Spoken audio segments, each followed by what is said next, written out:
السلام عليكم أصدقائي الأطفال، أينما كنتم معكم برنامجكم الجديد براعم في قناة السلام الفضائية. سوف نكتشف الكثير من الأشياء ونتعلم معا الكثير من الأشياء. لدي لكم صديق مميز وهو منجوس. تعالوا نتعرف معا على منجوس. مرحبا يا منجوس. مرحبا. كيف حالك اليوم؟ بخير الحمد لله. الحمد لله. هل أنت متشوق لحلقة اليوم؟ أكيد نعم. وهل أصدقاؤنا الأطفال متشوقون كذلك؟ يا ترى أنتم جاهزون لحلقة اليوم مع صديقتكم الأطفال نورة وصديقكم منجوس؟ حسنا، هيا بنا. أولا وفي بداية الأمر علينا أن نتحدث عن شيء ما. هذا الشيء اسمه طاعة الوالدين. ما هو؟ طاعة الوالدين، هيا قولوا معنا. طاعة الوالدين. نعم. من منكم يطيع والديه؟ أريد أن أرفع عذرا، أريد أن أرى أيادي مرفوعة هناك. هيا. هل تطيع والديك يا منجوس؟ نعم بالتأكيد. جميل. إذا موضوع حلقتنا لهذا اليوم طاعة الوالدين. سوف نكتشف معا ما هي طاعة الوالدين وكيف يمكننا أن نكون بارين بأوليائنا. ولكن ننتقل إلى فقرتنا لهذا اليوم، قصة معا.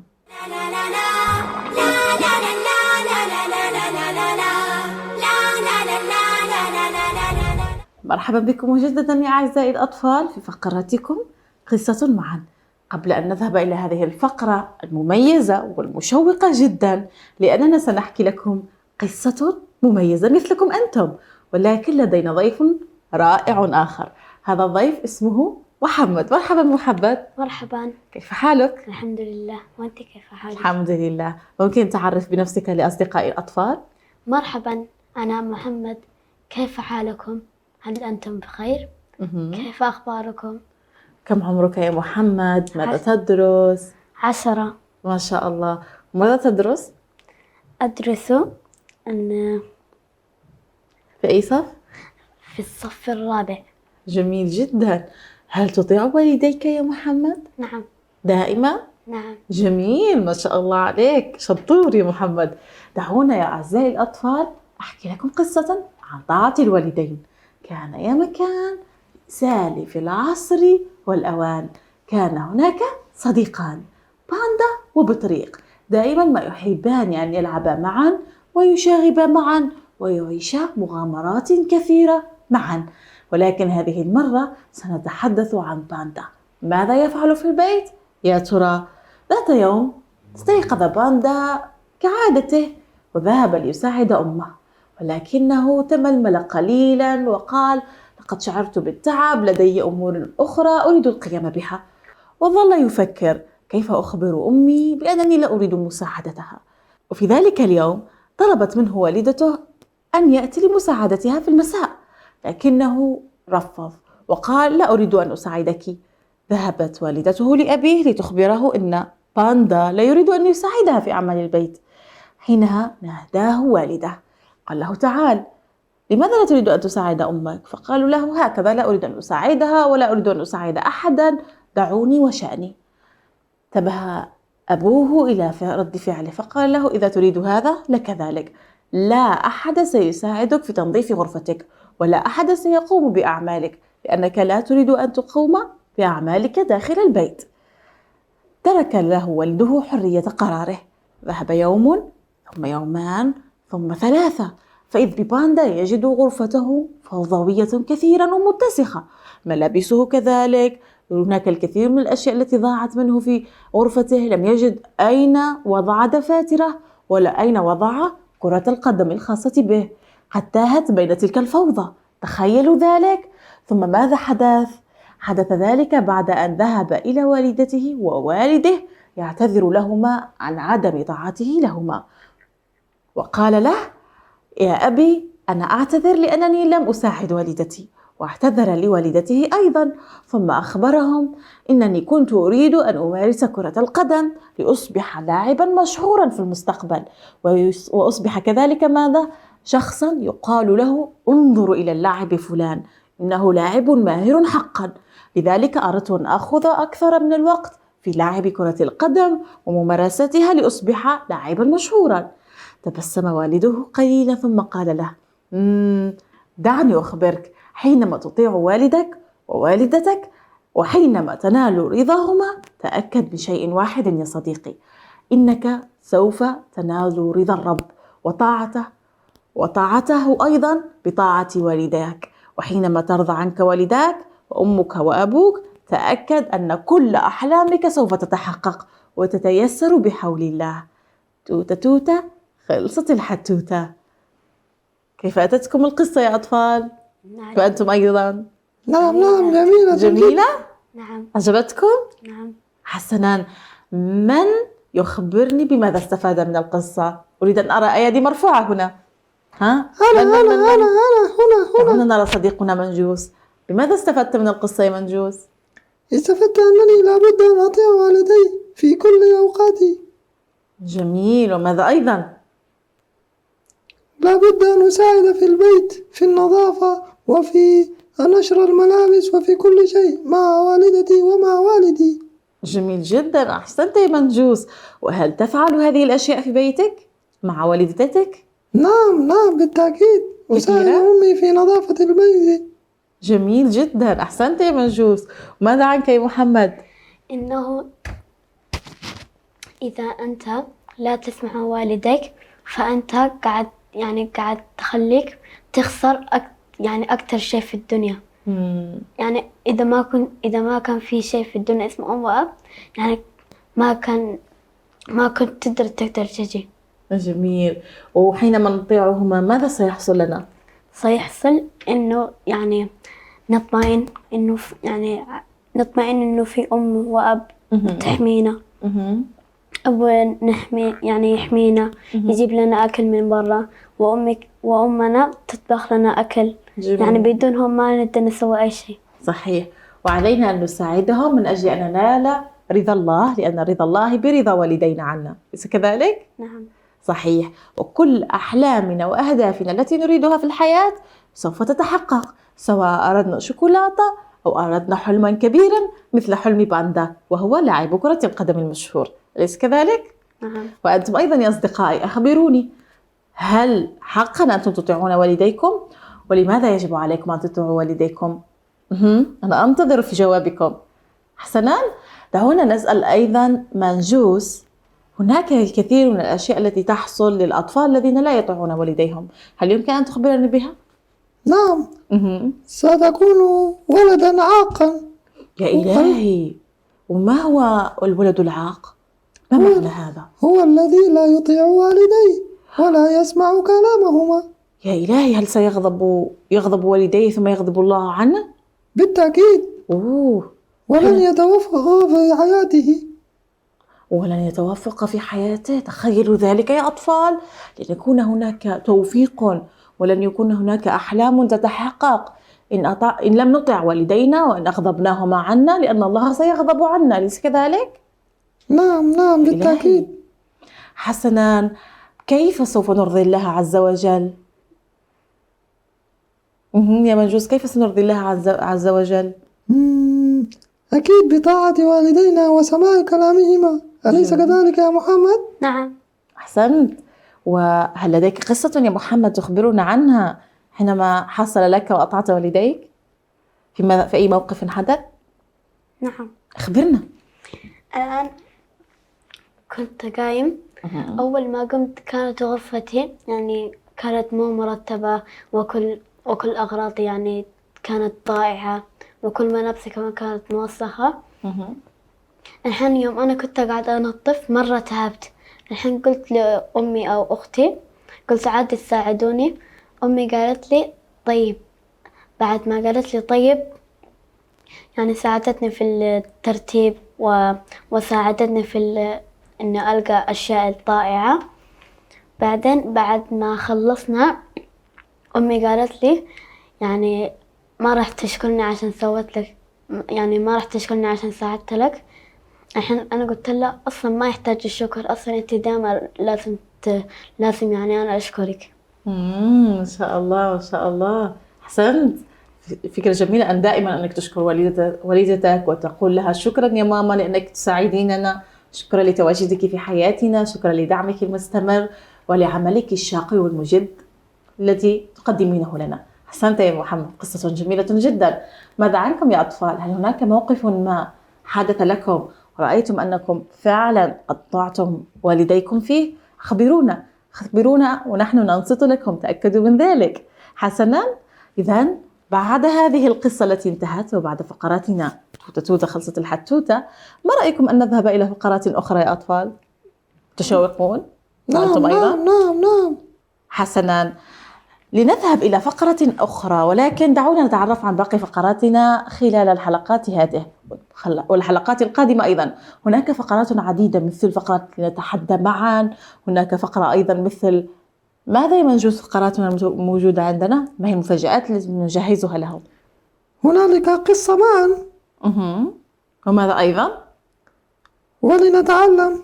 جميل. وهناك أيضا فقرات أخرى، هل تذكرها لنا؟ سأحاول أن أتذكر. التحدي. صحيح، أحسنت، برافو. هناك أيضا فقرة للتحدي، فقرة ضيف معا. هذه الفقرة مميزة جدا لأولياء الأمور.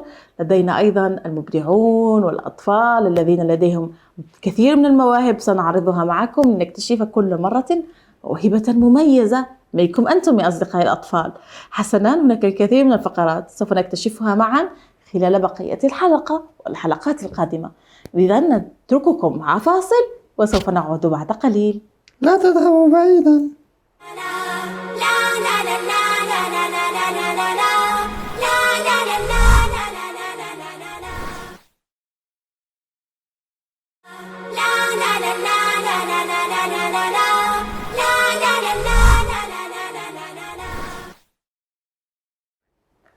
مرحبا بكم مجددا أعزائي الأطفال أينما كنتم. عدنا إليكم في برنامجكم المفضل والرائع براعم. حسنا، سوف نتعلم الكثير من الأشياء، أليس كذلك يا محمد؟ نعم. فقرتنا لهذا اليوم سوف نتعلم فيها الكثير من الأشياء خلال هذه الحلقة أو الحلقات القادمة. إذا نذهب معا ونكتشف لنتعلم معا.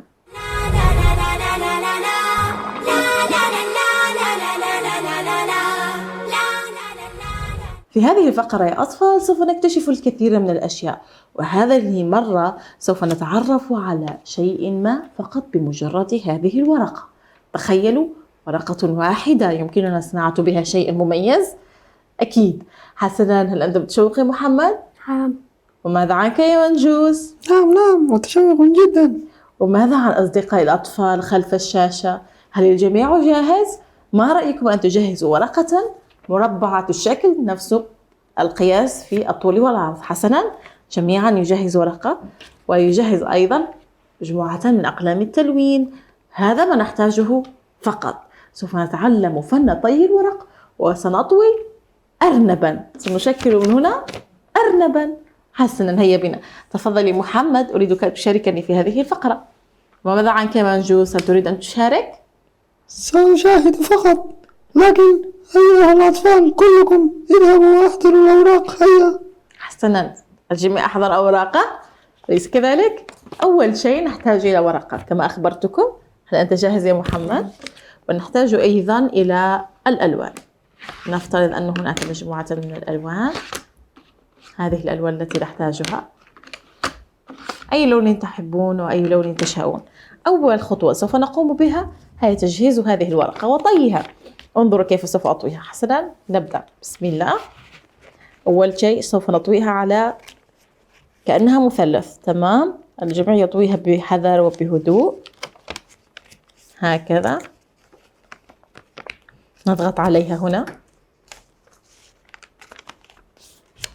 طويتها يا محمد؟ نعم. أحسنت. ثم ماذا سوف نفعل؟ ثم سوف نطويها مجددا على نفس الجهة إلى مثلث أصغر. إلى ماذا؟ إلى مثلث أصغر. ماذا عنك يا منجوس؟ هل أنت متشوق لرؤية ماذا سوف نصنع؟ نعم بالتأكيد. يا ترى ماذا كيف سوف يخرج؟ سأتابع. حسنا. ثم نفتح الورقة بعد ما طويناها كمثلث، نفتحها مجددا هكذا على نفس الجهة. كيف تصنع؟ جميل. سوف نساعد محمد قليلا. دعني أساعدك. حسنا، بهذه الطريقة.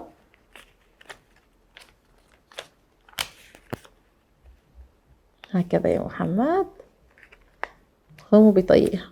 تفضل.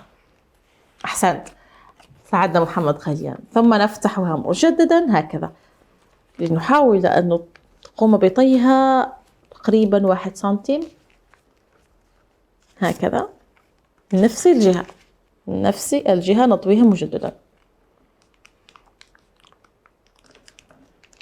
عليها أن تكون مستقيمة. ثم ماذا سنفعل؟ نأخذها من الأعلى هنا ونطويها مجددا إلى الداخل مع بعض. هل أنت مضبوطة؟ جميل. حاول أن تضغط عليها قليلا يا محمد. الجميع أيضا من الأطفال حاولوا أن تضغطوا عليها لأجل أن تكون جيدة. ثم نأخذ الجهة العلوية ونحاول أن نطويها أيضا إلى الداخل. هيا جميعا يا أطفال، كيف حال أوراقكم المطوية؟ الجميع طواها جيدا؟ أحسنت.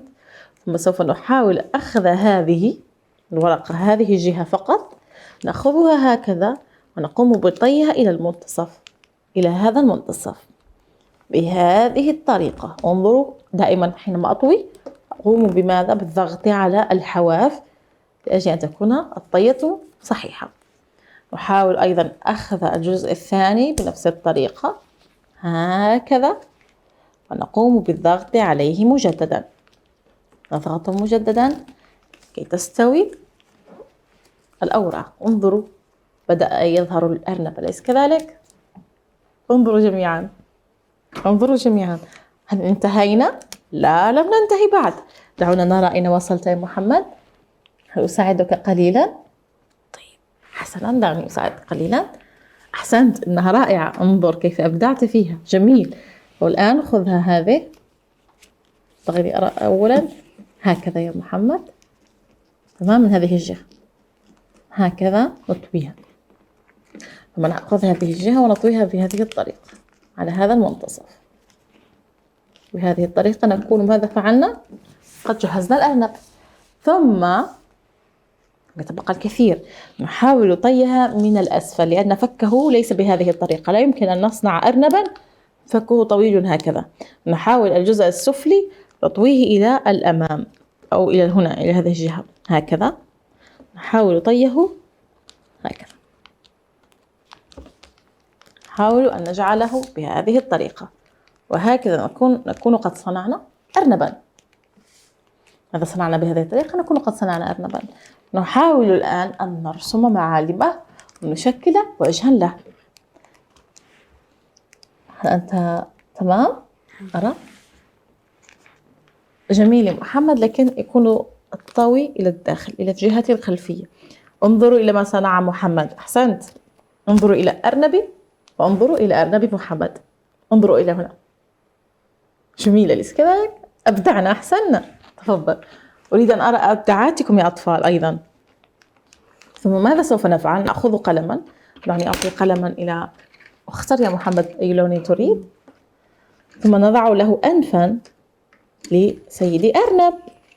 حسنا، نرسم الأنف. انظروا إلى الأنف، جميل أليس كذلك؟ جميل. نرسم له فما أيضا هكذا. هل تشاهد يا محمد كيف صنعت أنفا وفما؟ ثم نضع له بعضا من الشوارب وأيضا عينين.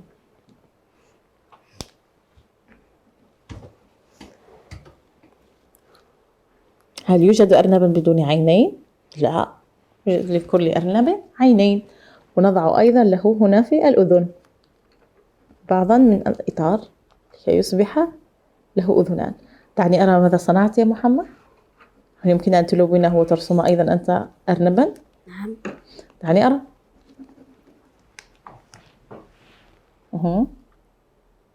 نبدأ بالأنف اللي يكون في المنتصف، ونضع له فما. ما كاتب. أوكي، تفضل هذا. هل الجميع جاهز ليرينا إبداعاته؟ لم يتبقى الكثير.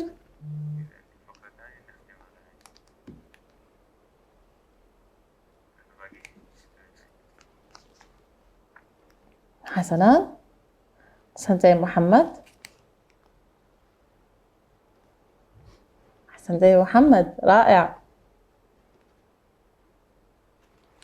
جميل، أرنا يا محمد. انظروا إلى رسمة محمد كيف كانت. أحسنت. هذه هي رسمتنا لهذا اليوم، وهذا هو فقرتنا لنتعلم معا. تعلمنا كيف نستطيع أن نرسم ونشكل بالورق أرنبا. أروني أرانبكم يا أطفال. حسنا، الجميع لديه أرنب الآن. نذهب إلى الفقرة القادمة، فقرة نتحدى أصدقائنا معا. هيا بنا.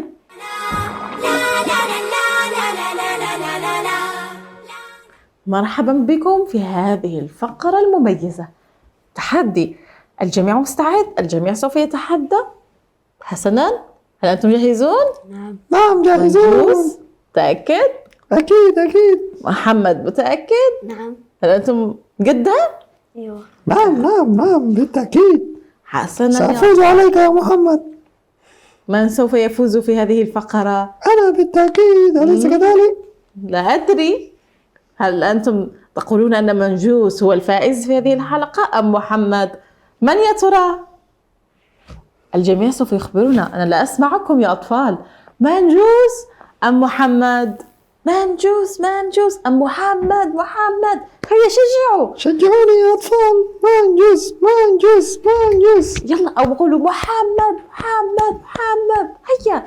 الجميع يشجع أحدا ما، لأن هناك أسئلة صعبة بعض الشيء يا أصدقائي هنا في الاستوديو. فيا ترى هل سيتعرفون على الأجوبة؟ وماذا عنكم؟ هل ستتعرفون أنتم أيضا على الأجوبة؟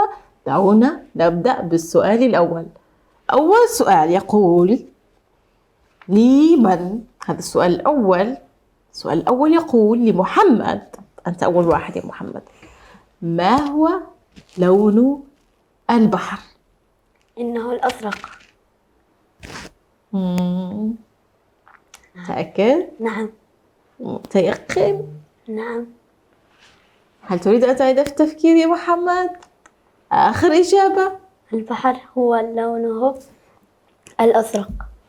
الجواب نهائي؟ نعم. ماذا عنك يا منجوس؟ ما هو لون البحر؟ لون البحر.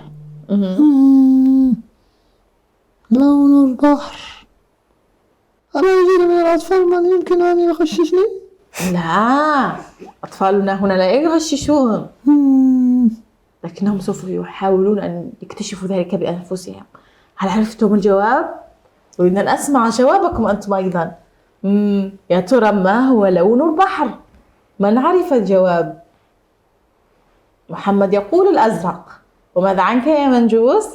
هل هو الأبيض؟ منجوس، ما هذا الجواب بعيد كليا عن الإجابة الصحيحة. أنت لم تجب صحيح يا منجوس. هل أنت متأكد أنه الأبيض؟ لا. دعني أعطيك مساعدة. حسنا. خير سؤالك، ليس أبيضا. هل هو أزرق؟ الأزرق قاله محمد. لا، أعطني شيئا آخر. يا ترى؟ ماذا؟ يا ترى. دعني أخبركم بالجواب الصحيح. ليس باللون الأزرق وليس باللون الأبيض، بل إنه لونه شفاف. ليس البحر هو الماء، والماء بدون لون هو شفاف. صحيح. هو فقط انعكاس للسماء. البحر يعكس لون السماء، فلذلك نحن نراها في النهار أزرقا ونراها في الليل أسودا. ليس كذلك يا أطفال؟ إذن البحر لا لون له، بل هو شفاف فقط. حسنا، لا بأس. نذهب إلى السؤال الآخر. يمكنكم أن تجيبوا، ما زالت هناك تعادل لديكم. ما هو الشيء الذي اسمه ولونه واحد؟ من سوف يجيب أولا؟ أنا أريد أن أجيب. تفضل يا منجوس. إنها فراولة. ليس صحيحا؟ ليس صحيحا مع الأسف. هل عرفتم الجواب يا أصدقائي الأطفال؟ هل تفكرون في الجواب؟ أنا متأكدة أن هناك من عرفها منكم. أحسنتم، برافو. نذهب إليك يا محمد. ما هو الشيء الذي لونه واسمه واحد؟ بيضة. بيضة. أحسنت، اتفقوا جميعا يا محمد، برافو يا محمد، أحسنت. بيضاء وأبيض وهو نفس الشيء. البيضة لونها أبيض وهي شكلها بيضاوي، فهي لها اسم وشكل ولون واحد. أحسنت يا محمد، برافو. الآن محمد 1، ارفع 1 ومنجوس 0 مع الأسف الشديد. من سوف يسبق؟ نذهب إلى سؤالنا الموالي. ما هي عاصمة أريتريا؟ من سوف يجيب هذه المرة برفع الأيدي؟ من سوف يرفع يده؟ أنا سعدان. أنا ما هي الجواب أو ما هو الجواب؟ أسمرة. برافو، أحسنت يا منجوس، أحسنت. إجابة صحيحة يا منجوس. شكرا. كنت تعرف الإجابة يا محمد؟ أنا متأكدة من ذلك. وأنتم يا أصدقائي، هل عرفتم الإجابة الصحيحة؟ أحسنتم جميعا. لنذهب إلى السؤال الفاصل، فقد أصبحتم تعادل. السؤال الأخير يقول: ما هو الدين الذي نزل على سيدنا محمد صلى الله عليه وسلم؟ يا ترى من سوف يجيب؟ حسنا يا محمد لأنك رفعت يدك أولا. من هو أو ما هو الدين؟ إنه الإسلام. برافو يا محمد، أحسنت. ما شاء الله. جميعا لمحمد، أحسنت يا محمد، إنه دين الإسلام، وبذلك يصبح محمد والفائز معنا في هذه الحلقة. أحسنت، برافو يا محمد. إذن سوف نلتقي وإياكم يا أصدقائي في الحلقة القادمة، فقرات أخرى، أسئلة كثيرة، سوف نكتشف الكثير من الأشياء ونتعلم الكثير من الأشياء أيضا. نلتقي وإياكم في الحصة القادمة. إلى اللقاء. إلى اللقاء. إلى اللقاء. أصدقائي، إلى اللقاء. إلى اللقاء. إلى اللقاء.